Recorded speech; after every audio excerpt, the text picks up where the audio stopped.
নমস্কার বন্ধুরা, আশা করি সবাই ভালো আছেন। তো বন্ধুরা, এখন যে বিষয়টা নিয়ে আমি কথা বলবো, তো হিরনের সেরা 7খানা ছবি নিয়ে এখন কথা বলবো। তখন হিরনেরও খুব একটা বেশি যে ছবি আছে সেটা নয়, এবং তার মধ্যে বেশিরভাগ ছবি কিন্তু ঝুল ছবি। তো সেখান থেকে 7টা ছবি বাঁচা খুবই ডিফিকাল্ট। তো যেহেতু সবাইকে টপ 10 করছি, তো সেই কারণে আমি হিরোইনকে সব টপ 7 লিস্টে রেখেছি। তো টপ 7 লিস্টে তো আমি যে 7টা ছবি হিরোইনের রেখেছি, সেইগুলো দেখা যাক। আপনাদের কোন 7টা ছবি হিরোইনের রাখবেন সেটা অবশ্যই কমেন্ট বক্সে কমেন্ট করে জানাবেন। আর সবশেষে একটা কথা বলবো, যদি ভিডিওটি আপনাদের পছন্দ হয় অবশ্যই লাইক কমেন্ট শেয়ার করে দেবেন। চ্যানেলটা নতুন হয়ে থাকলে অবশ্যই চ্যানেলটি সাবস্ক্রাইব করে নিয়ে পাশে বেল আইকনটা অবশ্যই প্রেস করে দেবেন। তো 7 নম্বরে যে ছবিটা রেখেছি সেটার নাম হচ্ছে ওলট পালট, যেটাতে আমরা হিরণ এবং ঋষিকে একসঙ্গে অভিনয় করেছেন। ছবিটা প্রচণ্ড কমেডি ছবি, খুব দারুণ ছবি, প্রচণ্ড পরিমাণে হাসি পাবে ছবিটার মধ্যে।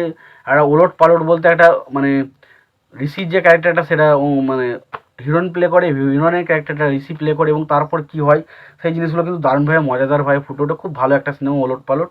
তো যদি না দেখে থাকেন অবশ্যই দেখতে পারেন।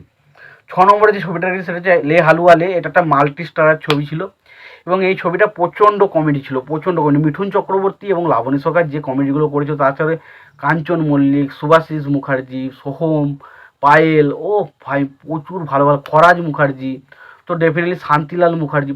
অনেকগুলো কাস্টিং এত সুন্দর ছিল, এবং ছবিতে এত কমেডিগুলো এত দুর্দান্তভাবে ফুটে উঠেছিল। ছবিটা যতবারই দেখেন আমরা কিন্তু ফ্যামিলি নিয়ে দেখলেও কিন্তু বিশাল এন্টারটেন হবে। তো সত্যি কথা বলছি, অবশ্যই এটাকে আমি 6 নম্বরে রেখেছি। 5 নম্বরে যে ছবিটা রেখেছি সেটার নাম হচ্ছে চিরসাথী। এই ছবিটার কথা বলতে হবে, কোয়েল এবং হিরণ এই জুটিটা দারুণভাবে ফুটে উঠেছিল, এবং সত্যি কথা বলছি হরনাথ চক্রবর্তী হিরণকে কিন্তু দারুণভাবে ব্যাক করেছিল। সে কিন্তু হিরণকে নিয়ে ভালো ভালো কাজ কিন্তু করেছিল, এবং চিরসাথীর গল্পটাও খুব সুন্দর, এবং এখানে কোয়েলকে এবং হিরণকে খুব সুন্দর মানিয়েছিল। এবং পাশাপাশি ছবির গানগুলো জাস্ট চুমু দেওয়ার মতো গান ছিল, অসাধারণ গান ছিল, প্রত্যেকটা গান দারুণ। তো অবশ্যই এই ছবিটাকে 5 নম্বরে রেখেছি। 4 নম্বরে যে ছবিটাকে সেটার নাম হচ্ছে মা আমার মা।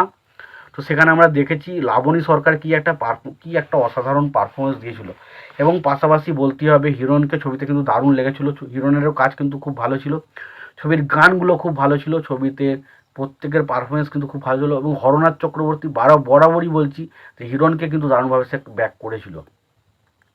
3 নম্বরে যে ছবিটা রেখেছি সেটার নাম হচ্ছে ভালোবাসা ভালোবাসা, যেটাতে আমরা শ্রাবন্তী এবং হিরণকে ফার্স্ট টাইম জুটি বাঁধতে দেখি, এবং এই জুটিটা এত মিষ্টি লেগেছিলো, এবং একটা মানে ছবিটার মধ্যে একটা মেসেজও দেওয়ার চেষ্টা করছিল। খুব ভালো একটা সিনেমা। তো যারা দেখেছেন অবশ্যই জানেন আমি কি বলতে চাইছি। তো ডেফিনেটলি খুব ভালো একটা সিনেমা। অবশ্যই এই ছবিটাকে আমি 3 নম্বরে রেখেছি। 2 নম্বরে রেখেছি নবাব নন্দিনী।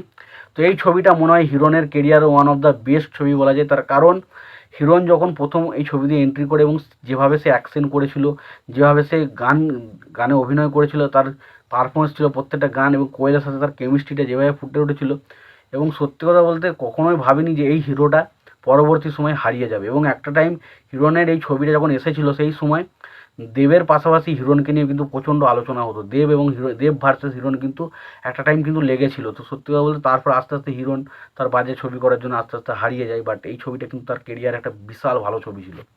এবং অবশ্যই আমার মনে হয় হিরণ যতগুলো ছবি করেছে তার মধ্যে সবচেয়ে বেস্ট পারফরমেন্স যে ছবিটাতে দিয়েছিল সেটার নাম হচ্ছে জ্যাকপট, এবং সেটা কৌশিক গাঙ্গুলির আন্ডারের ছবি। এবং হিরণ যে একজন ভালো অভিনেতা, তার অভিনয় করার ক্ষমতা কিন্তু যথেষ্ট ভালো রয়েছে, সেটা কিন্তু জ্যাকপট ছবিটা দেখলে আপনি বুঝতে পারবেন।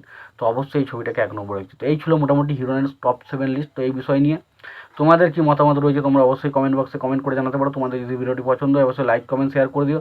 চ্যানেলটা নতুন হয়ে থাকলে অবশ্যই সাবস্ক্রাইব করে নিও, পাশে বেল আইকনটা অবশ্যই প্রেস করে দিও। ভালো থেকো, সুস্থ থেকো, দেখা হচ্ছে পরে।